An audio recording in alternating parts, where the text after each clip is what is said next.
بسم اللہ الرحمن الرحیم الحمد للہ رب العالمین وصلی اللہ علی اشرف الانبیاء والمرسلین وعلى آلہ واصحابہ اجمعین ومن تبعهم بإحسان الى یوم الدین اما بعد۔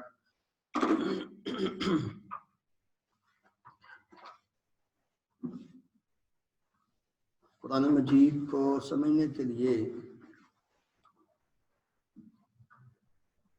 بنیادی جو قواعد ہیں، جو بنیادی چیزیں ہیں، ان کے حوالے سے معلم القرآن کورس کا دوسرا یونٹ اور اس کا آج 10واں سبق ہے۔ ترتیب کے ساتھ اگر پچھلے اسباق ہمیں ازبر ہیں، یاد ہیں، سمجھ ہے ان کی، تو آج کا سبق سمجھنے میں کوئی مشکل یا کوئی دشواری پیش نہیں آئے گی۔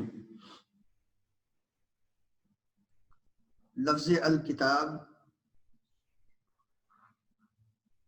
کتاب،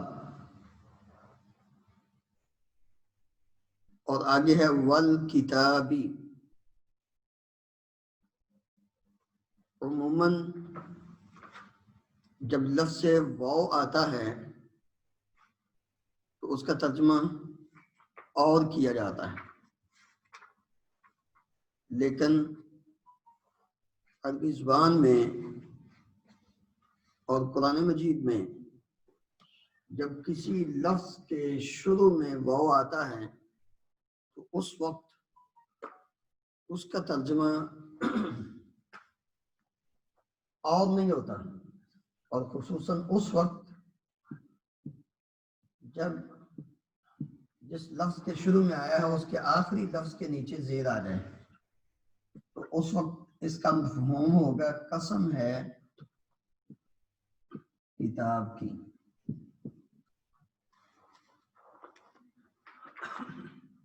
قسم ہے کتاب کی، تو وہ قسم کے معنی میں آئے گا، اور وہ جس لفظ پر آیا ہے اس کے آخری حرف کے نیچے زیر آئے گی، اور اس کو واو قسم کہتے ہیں۔ قسم کے لیے اور بھی لفظ استعمال ہوئے ہیں، لیکن سب سے زیادہ استعمال ہونے والا جو لفظ ہے، حرف ہے، وہ واو ہے۔ جی وضاحت کریں۔ والعصر یعنی اور کون سے جو میں کہہ رہا ہوں جیسے ایک ہے والعصر، ہاں، یہ مثال کے طور پر بہت سارے قرآن مجید میں بہت سارے الفاظ ہیں کہ جن کے شروع میں واو آیا اور اس نے قسم کا معنی دیا اور اس کے آخری حرف کے نیچے زیر آئی۔ تو سب سے پہلے عام جو لفظ استعمال ہوتا ہے جس کے شروع میں واو آتا ہے وہ لفظ جلالہ، اللہ، واللہ۔ اس بات کو آپ سمجھتے ہیں؟ یہاں عرب کنٹریز میں رہنے والے جو لوگ ہیں وہ اس بات کو جلدی سمجھ آتے ہیں کہ واللہ جب لفظ استعمال ہوتا ہے تو اس کا مطلب ہے اللہ کی قسم۔ وہ ایک الگ مسئلہ ہے کہ وہ قسم دل کے ارادے سے ہوتی ہے یا لغو ہوتی ہے، لیکن لفظ اللہ کے شروع میں جب واو آیا تو اس کے لیے ترجمہ واو کا جب کرتے ہیں تو اور نہیں کرتے بلکہ کیا کرتے ہیں؟ قسم ہے۔ اب یہ مثالیں جو سبق نمبر 10 کے شروع میں پہلی 3 مثالیں، اللہ، اللہ، واللہ، قسم ہے اللہ کی، القرآن، قرآن، والقرآنی، قسم ہے قرآن کی، القلم، قلم، والقلمی، قسم ہے قلم کی۔ یہ جتنے بھی الفاظ یہ سارے کے سارے قرآن مجید میں موجود ہیں جو بطور مثالیں نیچے آئے ہیں. واللہ والقرآن والکتاب والقلم والبیت والسماء والأرض والشمس والقمر والبحر واليوم والصبح والليل والنهار والفجر. تو یہ وہ الفاظ جن کا مفہوم اب بار بار دہرائے جانے کی وجہ سے آپ جان سکتے ہیں. یعنی یہ وہ الفاظ ہیں کہ جو یونٹ 1 اور یونٹ 2 میں بھی کئی بار ذکر ہو چکے ہیں. والعصر والعصر قسم ہے زمانہ کی. عصر کا لغوی معنی زمانہ، اور ویسے جو عصر کا وقت ہوتا ہے اس کو بھی عصر ہی کہتے ہیں. جو عصر کا وقت ہوتا ہے اس کو بھی، اور ظاہر بات ہے وہ بھی ایک زمانے کے اندر ہی آ رہا ہے، لہذا مطلقاً لفظ عصر کا معنی زمانہ ہے. والبحر قسم ہے سمندر کی. والطور طور پہاڑ کا ایک نام ہے، تو قسم ہے طور پہاڑ کی. وہذا البلد اور قسم ہے اس شہر کی. کدھر چھت لکھا؟ وہذا البلد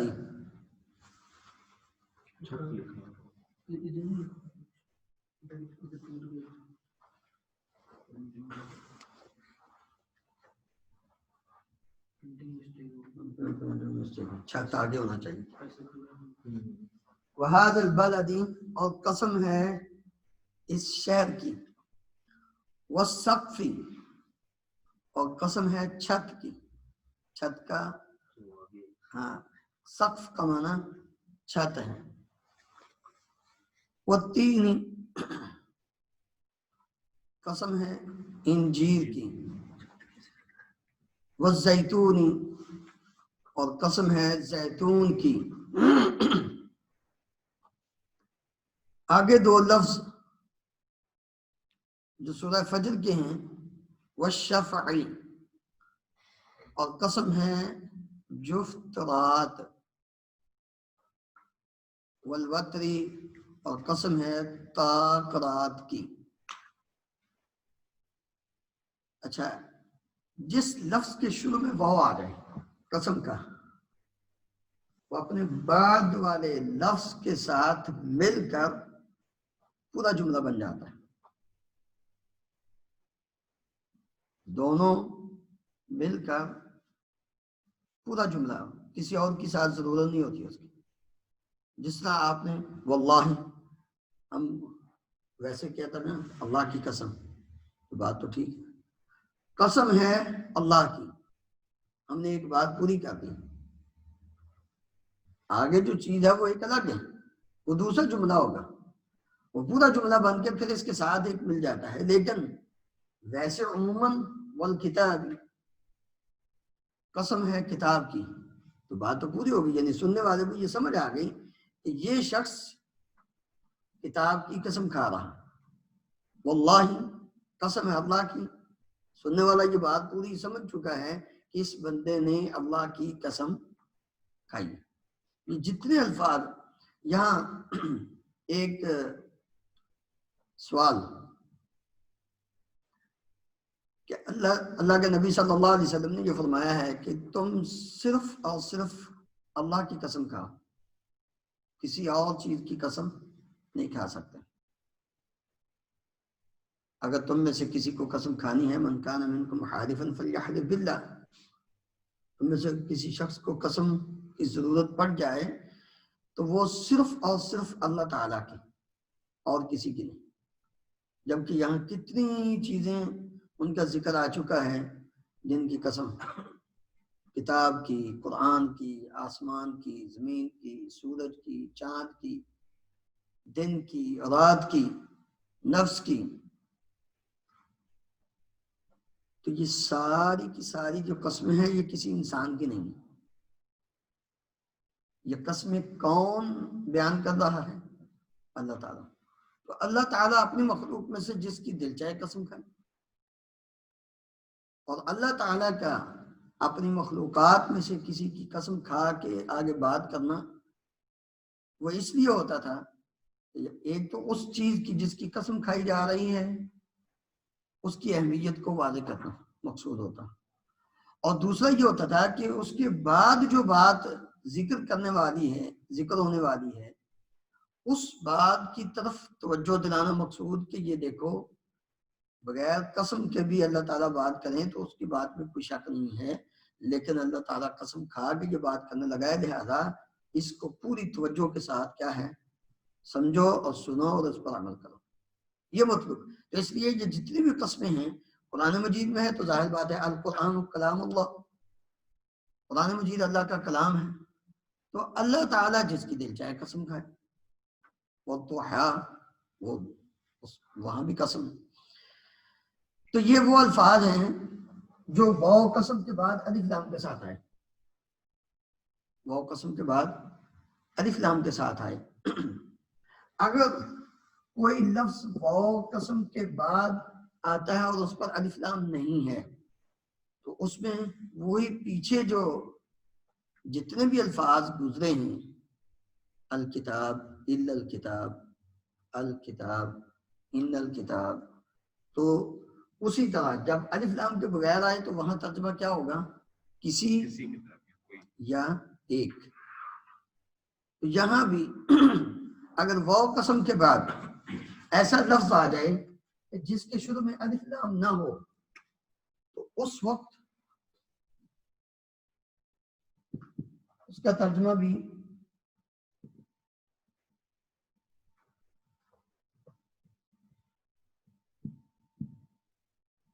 وَنَفْسٍ،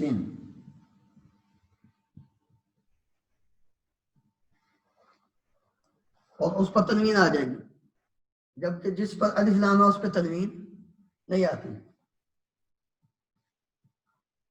وَنَفْسٍ قسم ہے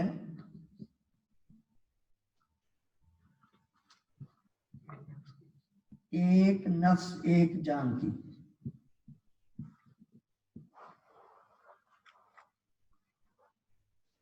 قسم ہے ایک جان کی. اگر الف لام کے بغیر ہو تو مفہوم میں کوئی یا ایک کا اضافہ ہو جاتا ہے. کتاب و کتاب، قسم ہے ایک کتاب کی. نفس و نفس، قسم ہے ایک جان کی، ایک نفس کی. والد و والد، اور قسم ہے ایک والد کی. و والد وما ولد. شاہد و شاہد، اور قسم ہے ایک گواہ کی یا کسی گواہ کی. اب یہ ساری چیزیں قسم کے ساتھ اور تاکید کے ساتھ جو پیچھے ہم نے پڑھی ہیں جتنی بھی، اب ایک پوری آیت جو ہے اس کا ترجمہ آپ اس کی روشنی میں ذرا سمجھنے کی کوشش کریں تو آپ کو سمجھ آ جائے گی. والعصر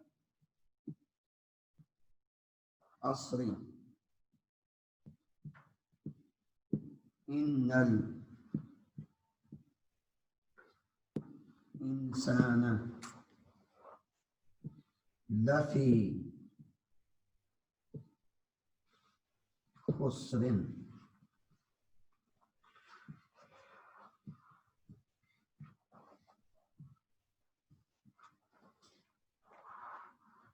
اب دیکھیں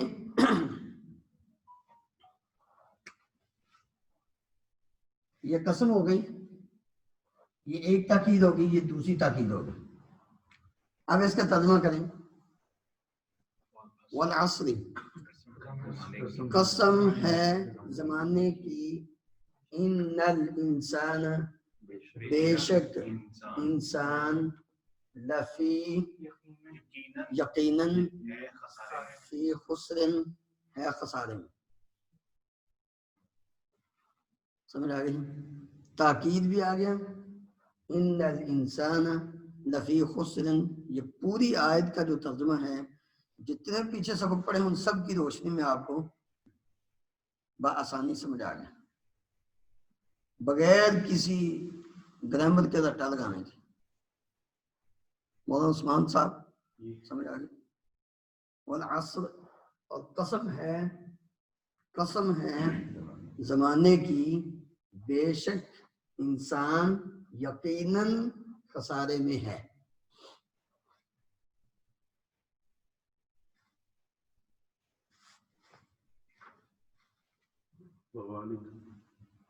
قسم ہے ایک بات، کسی بات، ایک بات.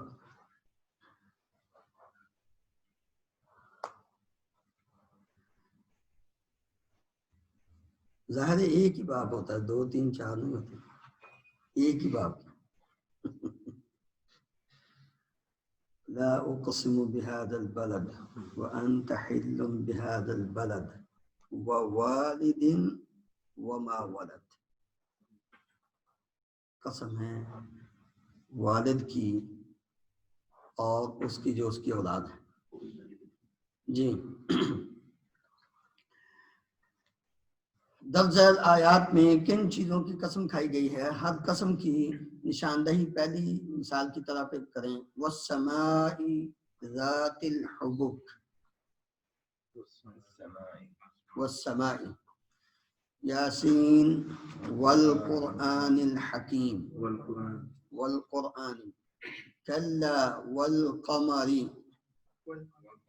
واللیل اذ ادبر والصبح اذا اسفر والطور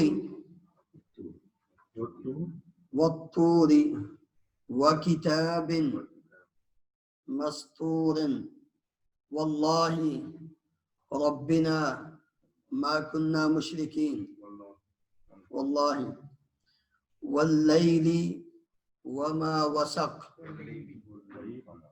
والقمر إذا اتسق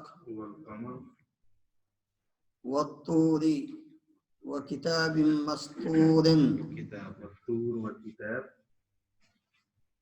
وكتاب مسطور في رق منشور والبيت المعمور والسقف المرفوع والبحر المسجور.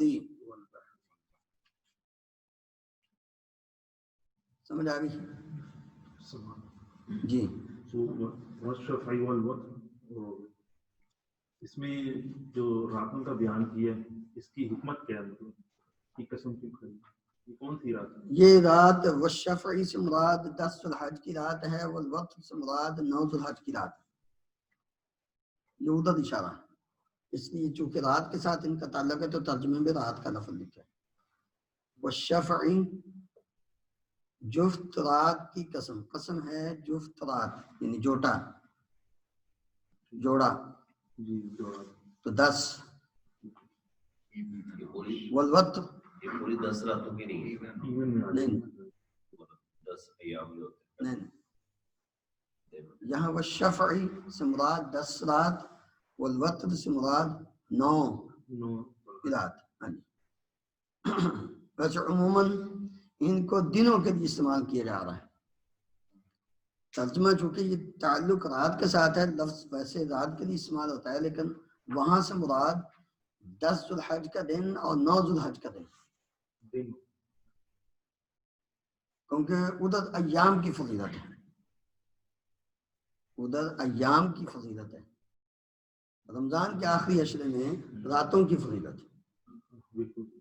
جی تو یہ الفاظ تھوڑی سی توجہ سے، یہ ایک تو آپ نے وہ سمجھ لیے کہ جس لفظ کے شروع میں واو آیا اور وہ قسم کا معنی دے رہا ہے، ان میں کچھ الفاظ الف لام کے ساتھ ہیں جو مشق میں سوال نمبر 1 میں ہیں، اور کچھ الفاظ بغیر الف لام کے ہیں. جی صرف یہ کیا یہ سارے الفاظ بتا دیے انہوں نے قسم والے کلام کے اندر یا اور بھی ہوں گے؟ نہیں، تقریباً یہی.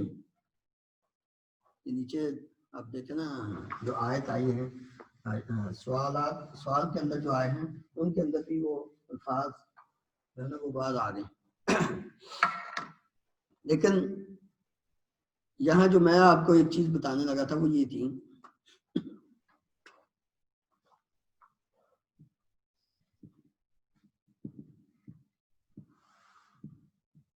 وَكِتَابٍ الف لام کے بغیر، اور اس کے بعد کیا لفظ آیا ہے؟ مستور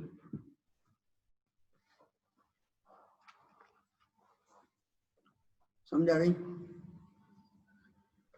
وَكِتَابٍ مَسْطُورٍ. ایک مرتبہ پہلے اس میں نے بات کی تھی اور دوبارہ پھر آج کرنے لگا ہوں ذرا تاکہ جو بولا ہوا ہے وہ یاد آ جائے. یہ تو قسم کے لیے آ گیا، یہ تو قسم ہے، وہ قسم ہے، تو اس کے بعد یہ کتابن آیا اور اس کے آخر میں چونکہ الف لام نہیں ہے اس کتاب پر تو تنوین آ گئی، اور اس کے بعد جو لفظ آیا ہے بغیر کسی رکاوٹ کے ساتھ ہی، اور وہ بھی اسم ہے، چونکہ یہ جتنے بھی الفاظ آ رہے ہیں یہ سارے کے سارے اسم ہیں، فعل کی بات نہیں شروع ہوئی ابھی تک. چونکہ ہم نے شروع میں یہ پڑھا تھا کہ الف لام جس کلمے کے جس لفظ کے شروع میں ہو وہ اسم ہوتا ہے، اور جس لفظ کے آخر میں تنوین ہو وہ بھی کیا ہوتا ہے؟ اسم ہوتا ہے. ٹھیک ہے، اس لیے اسم کے بعد اسم آئے اور وہ پہلے کی کیا بن رہا ہو؟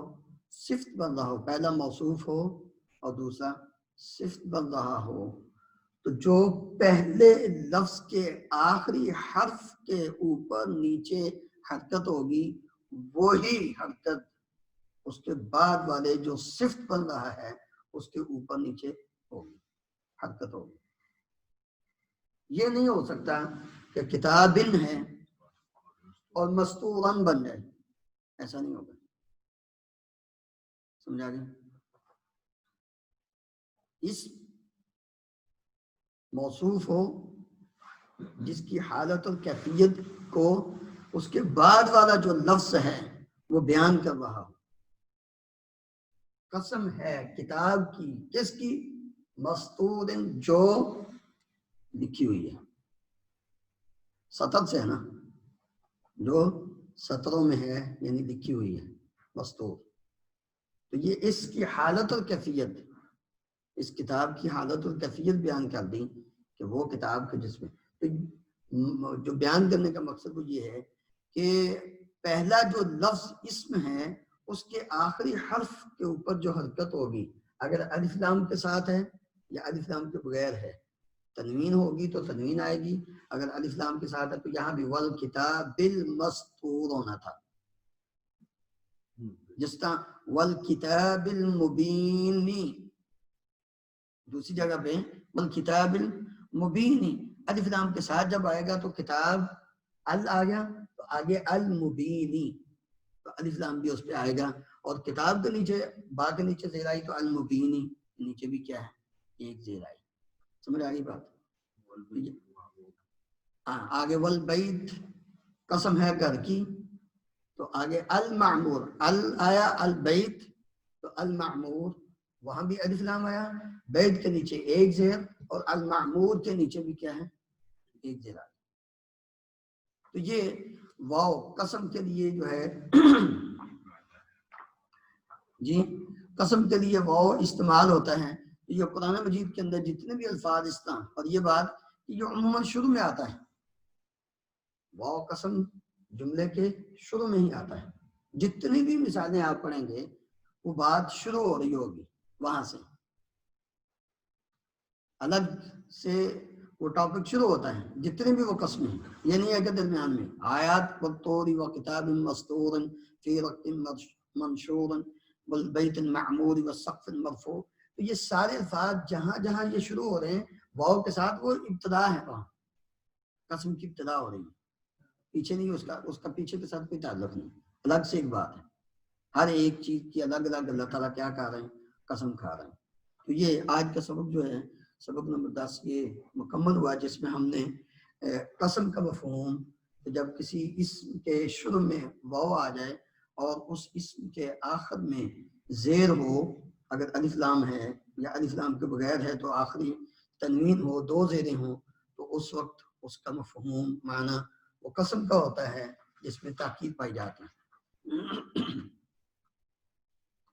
سبحانك اللهم وبحمدك اشهد ان لا اله الا انت استغفرك